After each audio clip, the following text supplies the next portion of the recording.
Okay, for those of you joining us on the recorded session, welcome to week 13, Montana Government Studies Seminar. I'm going to go ahead and start the screen share type thing here. Hit that button, do that button, maybe. There we go. All right. Unit 3 reading guide, last call was last night at 8 p.m.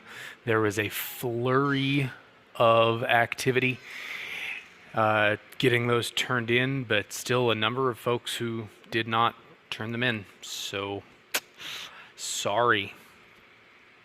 Don't forget, Unit 3 test is due on Friday with an end of grace period on next Wednesday. I say this every week, but I'm going to reiterate it because I'm getting emails after this last reading guide. Don't wait till the last minute to get stuff done, because if you have a problem, I can't fix it. If you wait until 10 minutes before the end of the grace period and you frantically email me, there's not a lot I can do at 7:50 at night. I don't have my computer sitting out ready to, reset a test attempt or whatever. At that point, it's very difficult for me to help you. So, again, treat the grace period as sort of unexpected time. Okay, it's due on Friday and work to get it done by Friday, but then if you turn it in Saturday, you're all good. But if the plan is submitted at 7:50 on Wednesday, oh my gosh, you're just playing with fire. It's just a bad idea. And I know you've heard this again and again and again, but it keeps happening, so I keep having to say it. And I know procrastination is a very teenage thing, but you need to get yourselves out of that habit.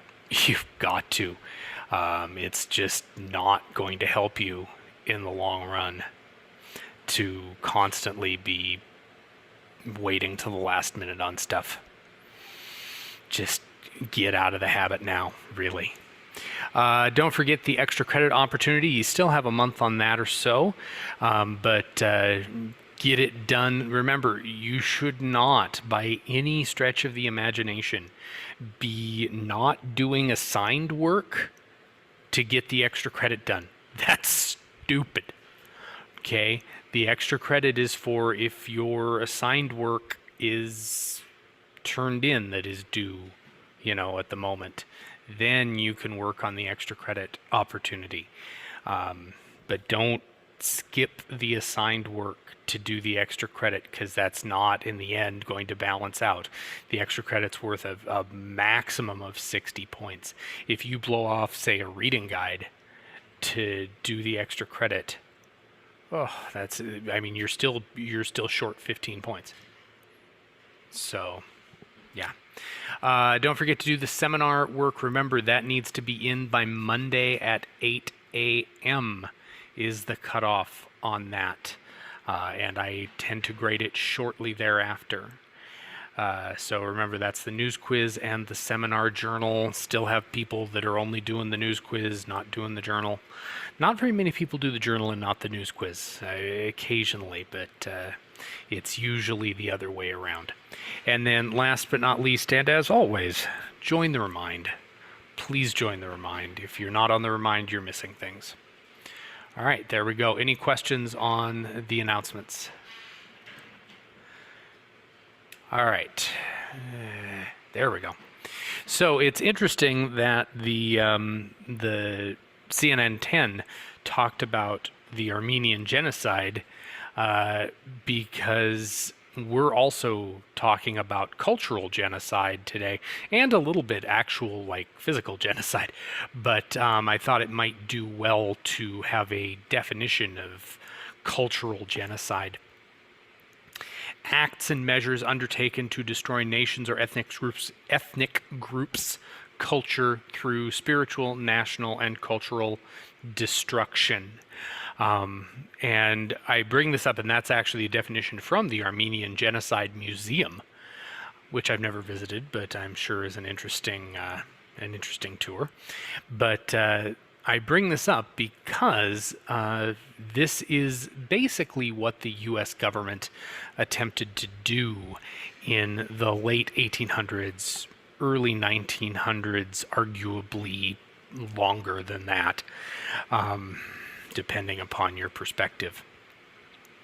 And this, I think, is best summed up by the American military leader, Colonel Richard Pratt, who was also one of the leading lights of the boarding school movement that we're going to talk about today. And that idea is kill the Indian and save the man.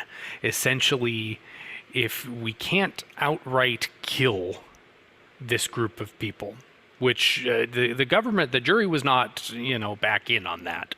They were still considering just wiping them out. But if we can't do that, then at bare minimum, we need to make them basically Indians without acting like Indians or having any of the culture of Indians. So basically make them white without white skin was the idea. And this is not my idea. This is me explaining what the U.S. policy was. Part of this policy was, and this is something that I think your book goes into a little bit, and next year, if you take my U.S. history class, we do cover this in regular U.S. history. The destruction of the American buffalo, or bison, depending upon what you want to call it, which was a systematic attempt by the government to basically wipe out the Native Americans' primary food source. This was an effort basically to either starve them or make them fully dependent upon the United States for the means of living. People, uneducated people, will ask. I mean, even to this day, well, why don't the Indians just get over it? Just pull themselves up by their bootstraps, and that was not what the U.S. government wanted them to do. This entire policy was designed to make Native American tribes entirely reliant upon the United States government for their survival, so that they would be easier to control. Okay, so again, we're not going to go fully into numbers and all of that.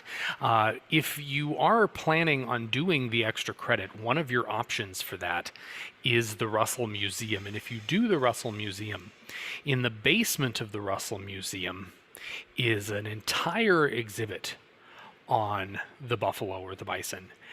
And it is definitely, I mean, I feel that that exhibit alone is worth the price of admission at the Russell. To go through that exhibit, it is just excellently done. So if you are planning a trip to the Russell, which is the one of those that I am absolutely 100% sure has an admission fee. Last I checked, the Lewis and Clark Interpretive Center had waived admission fee, I think trying to get people in the door. That may have changed. I know the History Museum downtown is free, but has very limited hours. The Malmstrom Museum is free, but again, very limited hours. So the Russell has kind of a wide range of hours, but you do have to pay to get in. And so definitely, if you're going to take advantage of that, call ahead so that you're sure of what that fee is going to be and all that good stuff. But it's definitely worth going down to the basement and going through that buffalo exhibit. And the buffalo represented not just a food source, but they were the tools for living. All, the good chunk of the Plains tribes' tools were made from skin and bone and sinew and basically all the parts of the bison. It was their source of clothing, the leather, the hides. And so when the U.S. government took to paying people to shoot buffalo, and then they would you would prove it by cutting off the head and bringing the head, and that's how you would get paid. Some of them would also take the skins because the skins were worth a fair amount of money. The rest of it, all of the meat and the bone and the sinew and all of that, was left to just rot in the fields. And again, this was an effort to deprive these Plains Native American tribes of their primary food source, symbol of their spirituality.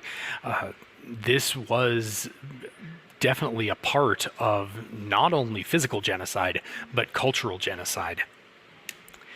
But one of the major attempts at cultural genocide here, and also a little bit physical, was the Dawes Act of 1887, also known as the General Allotment Act or the Dawes Severalty Act, which authorized the President and, by extension, the Secretary of the Interior, Bureau of Indian Affairs et al., to survey American Indian tribal land and divide it into allotments for individual Indian families.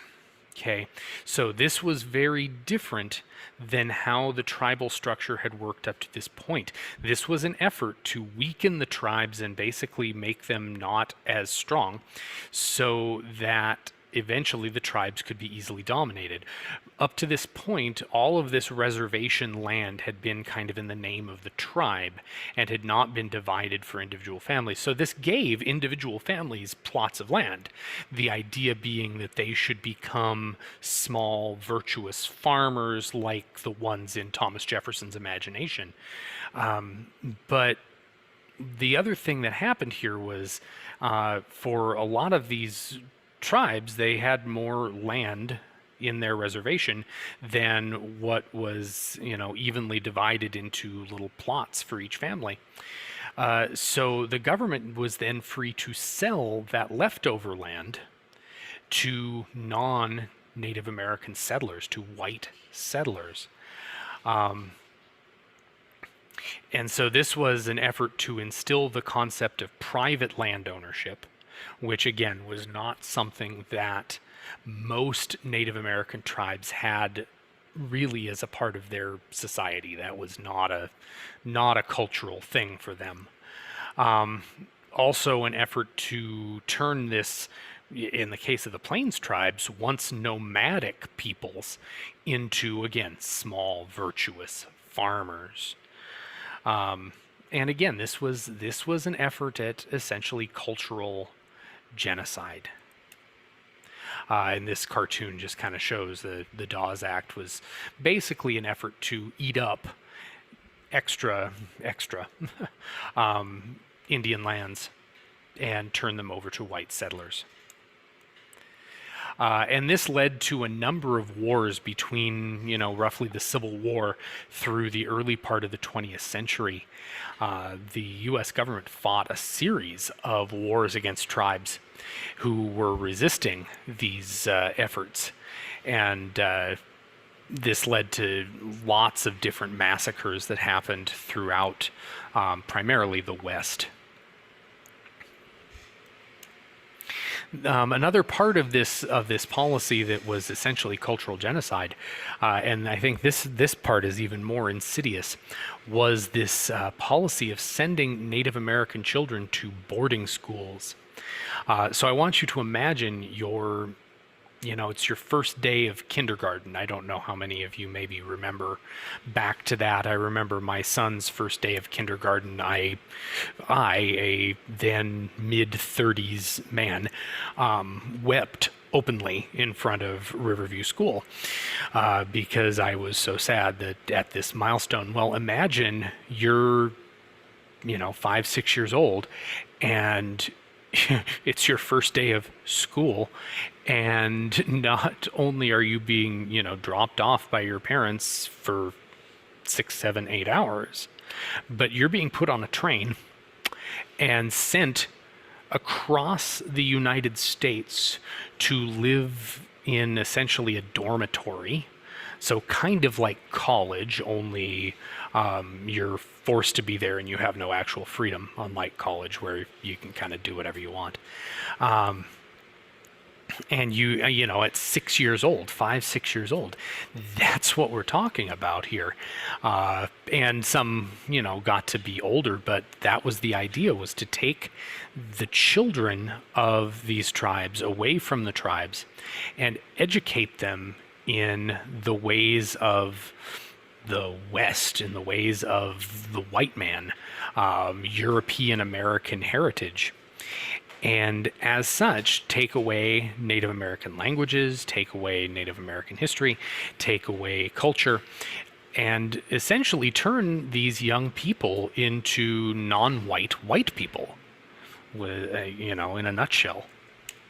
And one of the leading lights in this movement was, again, Colonel Richard Pratt, who is going to talk, and he references a guy named Philip Sheridan. He doesn't mention him, but he references something that Sheridan said.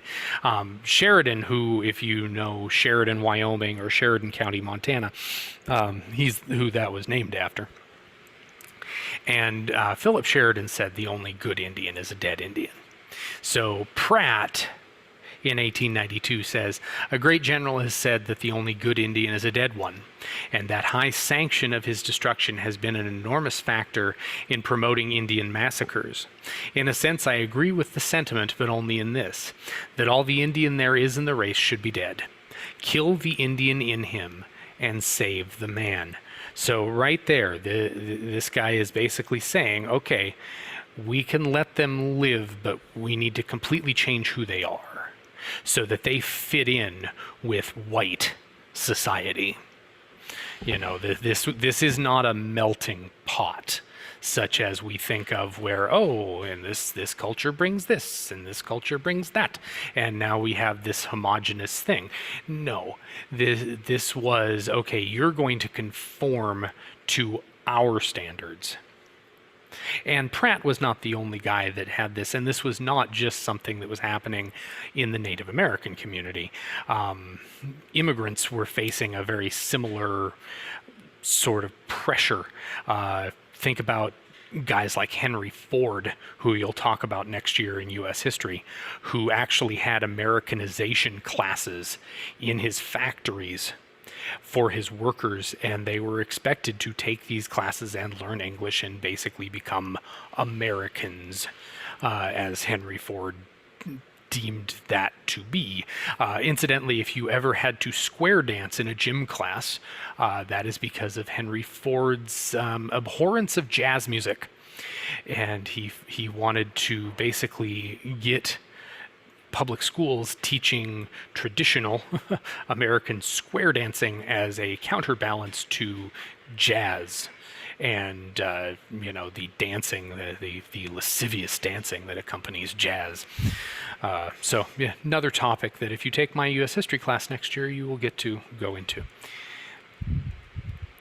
So again, Pratt was a military guy. He was a huge member of the Friends of the Indian movement. He considered himself to essentially be the, you know, the white savior of Native Americans. This very much keys into another concept you'll talk about, at least in my U.S. history class, which is this idea of the white man's burden, that white people had the duty, because obviously they knew how properly to live, to instruct the poor little black, brown, red, yellow people of the world and make their lives like our lives, which obviously was better than how they were living before, according to them.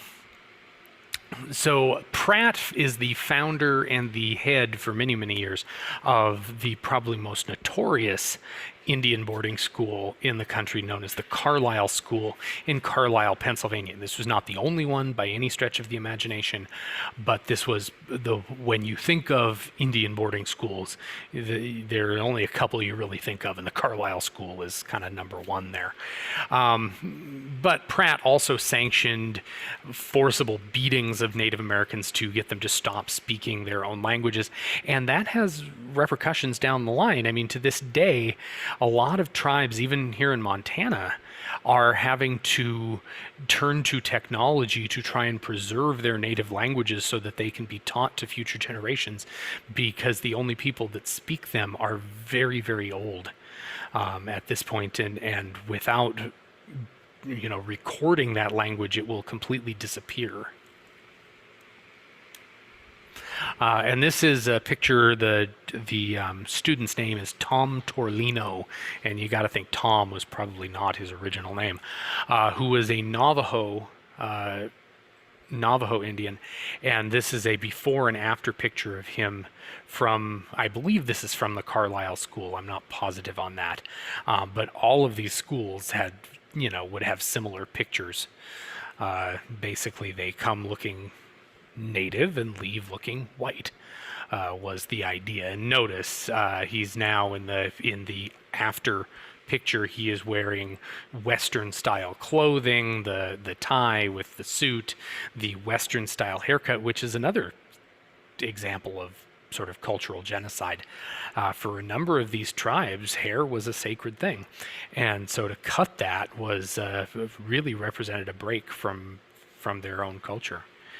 So anyway, this is a map that shows kind of where these schools were located. So like I said, the Carlisle School was the one, the most prominent one in the east, but I mean Mount Pleasant in Michigan, and you can see the rest. I'm not going to read them all off. There were a number of them in the west, but most of these Native American children were sent to places far away from their traditional lands and far away from their families.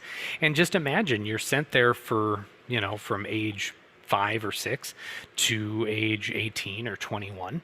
And at the end of that time, do you still have any connection to your parents or your culture? Probably not. You probably don't even speak the same language anymore. That's the kind of thing we're talking about here. They would even have their names replaced. I mean, Tom Torlino was not his original name. And so, I mean, their names would be replaced. They would, one of the common factors in these schools was conversion to Christianity, although that work had already begun years before amongst missionaries trying to convert the native peoples to Christianity. But these schools definitely pushed that as well. But again, the goal was to take away their culture, take away anything that made them uniquely Native American or uniquely Navajo or their particular tribe, and basically turn them into dark-skinned white people. I mean, this picture, this is from the Carlisle School about 1900, and you can see that all of the boys are wearing the jackets with the collared shirts and the ties, and the girls are wearing Western-style dresses. Another picture from the Carlisle School. These were members of the Apache tribe after 4 months at the Carlisle School. And again, they're all dressed in Western dresses, all have their hair cut in Western styles. Western as in European American. And for girls, so boys were often taught, academic subjects. Girls were mostly instructed in domestic skills. They were instructed as to how best to cook and clean and sew and do laundry and things like that, so that they could be domestic servants for white people, or be wives. That was the other thing, is they could be wives. This is a recollection from a woman named Helma Ward of one of the schools. I don't remember which school she attended, but 2 of our girls ran away, but they got caught. They tied their legs up, tied their hands behind their backs, put them in the middle of the hallway so that if they fell asleep or something, the matron would hear them and she'd get out there and whip them and make them stand up again. So, I mean, the sort of thing that was very common in schools back then.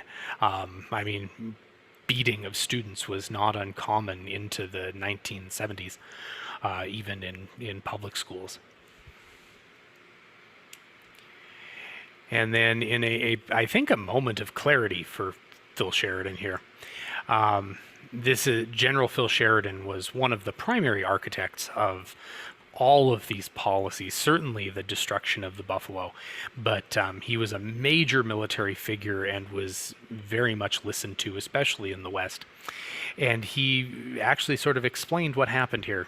We had, like I said, moment of clarity. I don't know if this was like deathbed or what, but we took away their country and their means of support, broke up their mode of living, their habits of life, introduced disease and decay among them. And it was for this and against this they made war. Could anyone expect less? Then why wonder at Indian difficulties? So again, Sheridan very much, I don't know, he's monologuing his evil plan here. Let me explain my evil plan. But yeah, so there you go. So we're actually done a little early today. Are there any questions about anything we covered in notes or whatever you want to call it today? All right, so your journal topic, and if you have something, please unmute yourself and ask. So two things. Number one, I want you to describe the one impact of the Dawes Act of 1887. So give me one effect. And then why do many consider the U.S. policies towards native tribes in the 1800s and early 1900s to be cultural genocide? All right, I'm seeing nothing in the chat. Again, any questions? Oh, go ahead. There were also cases, though, of tribes taking in white children that had been abandoned or their parents were killed. Sure, absolutely. But we're not, that was not like that was the exception rather than the rule. Okay, that was not necessarily stated policy. That was not widespread. That was occasional. But yeah, you're absolutely right. That did occasionally happen. Any other questions, comments, areas of concern? Fuzzy memories, deep thoughts, political statements? The tribes also did things like this to each other. In some cases, yes, they did. No doubt about it. War is war.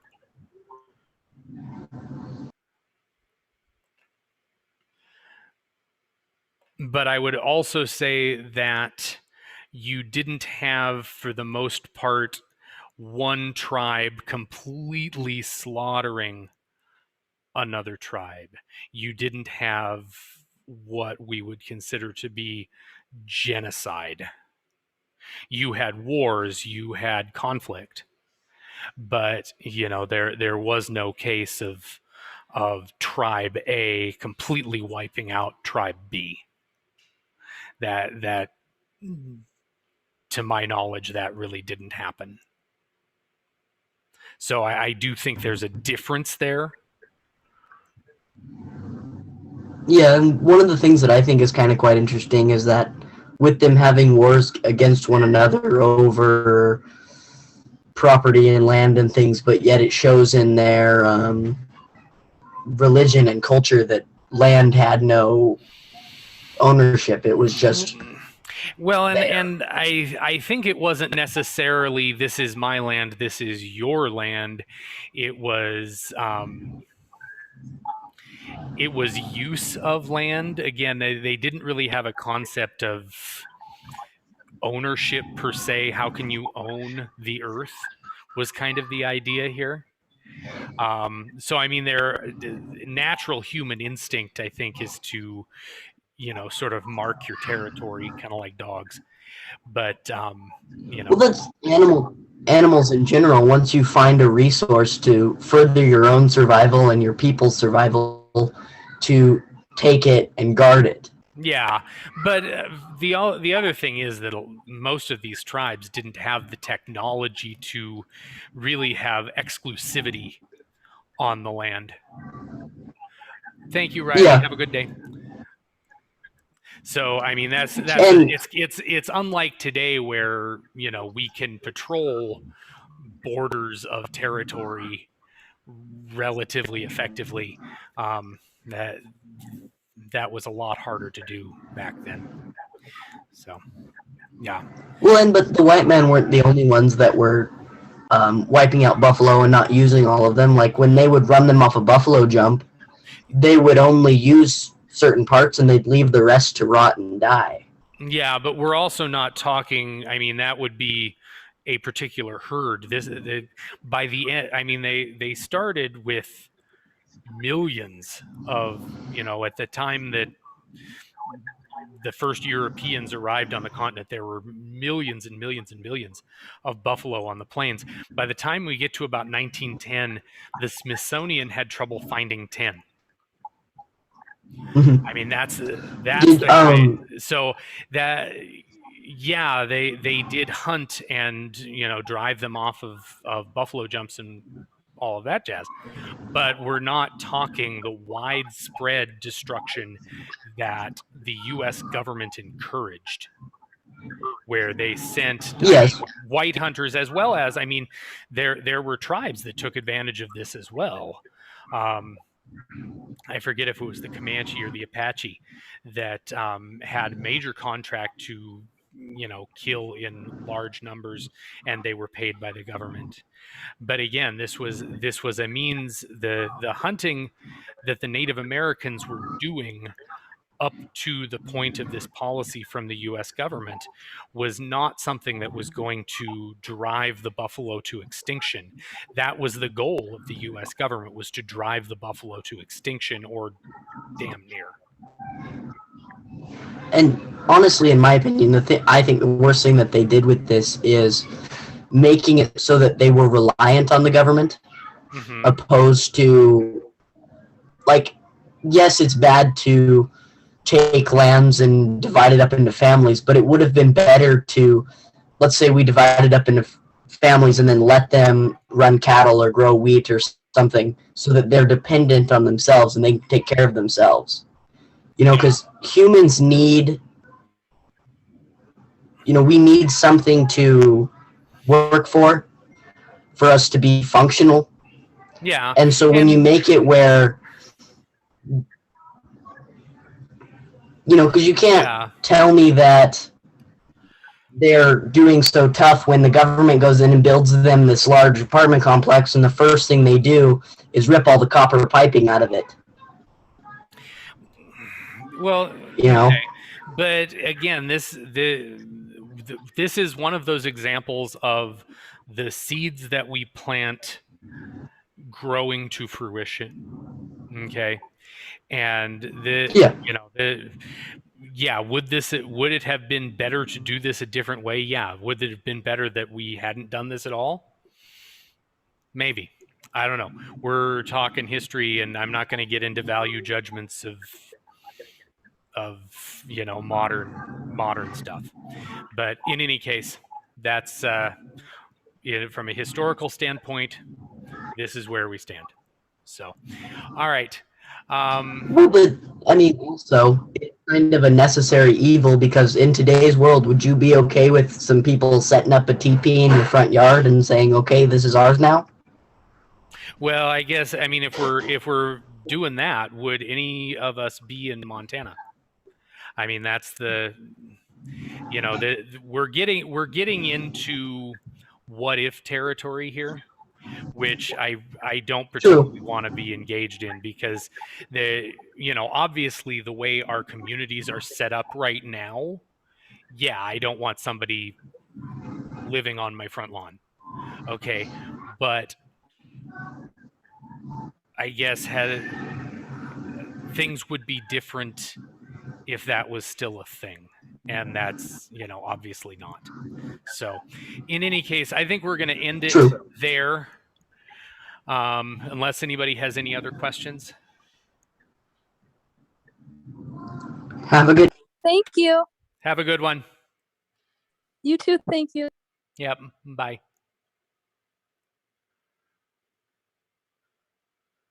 Oh.